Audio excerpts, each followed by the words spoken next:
आपल्यावर असतं.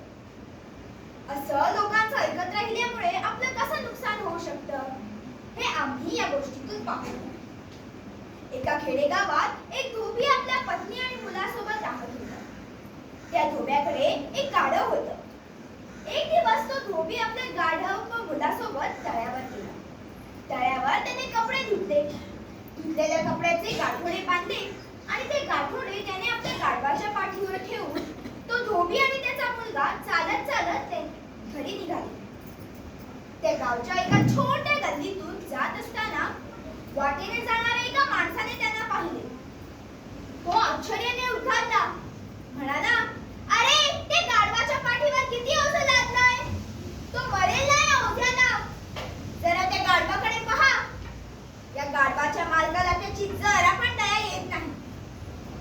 हे ऐकल्यावर त्या धोब्याने त्या गाढवाच्या पाठीवरचं ते कपड्याचं गाठोडं खाली घेतलं आणि ते आपल्या खांद्यावर ठेवलं आणि ते सगळे चालत चालत घरी निघाले.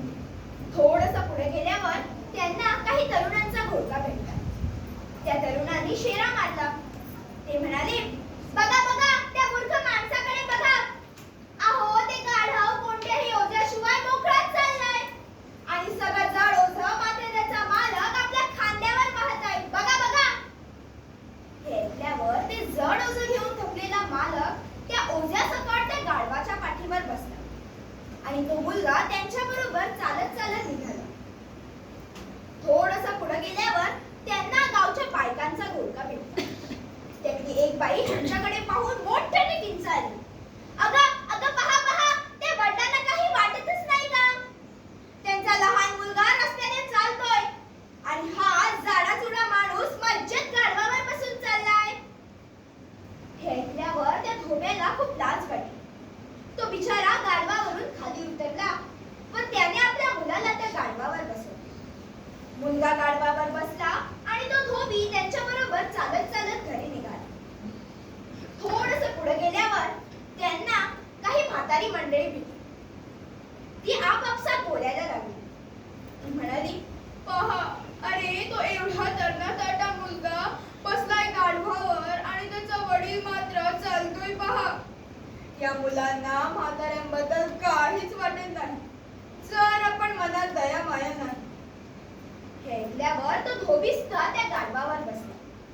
आता त्या गाढवावर तो धोबी, त्याचा मुलगा आणि ते गाठोडं असं सगळं होतं. हे पाहिलं तिथून जाणाऱ्या एका पुजाऱ्याने. तो पुजारी त्यांच्याकडे पाहून मोठ्याने ओरडला, अरे ओ ते गाढवाकडे बघा जरा. तिघं त्या गाढवावर, गाठोडं, बाप आणि मुलगा. तुम्हाला जराच त्या दया वाटत नाही का. थोडी तरी सहानुभूती असू द्या.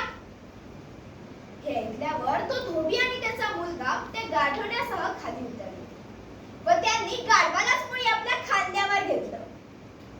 तेव्हा सुद्धा लोक त्यांच्याकडे बघून हसतच होते. अरे गाढव बरोबर असताना सुद्धा हे लोक त्याच्यावर ओझं ठेवण्याऐवजी ते गाढवालाच आपल्या पाठीवर उचलून देत आहेत. काय मूर्ख धोबी आहे हा. गाढवाला घेऊन चालता चालता ते एका छोट्याशा नदीपाशी पोहोचले.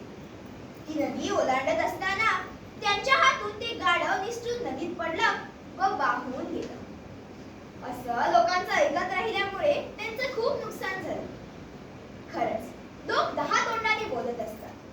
कुणी चांगलं म्हणतं, कुणी वाईट म्हणतं, पण शेवटी आपल्या मनाला जे योग्य वाटतं ना तेच करावं. म्हणूनच तर म्हणतात, ऐकावे जनाचे, करावे मनाचे. धन्यवाद.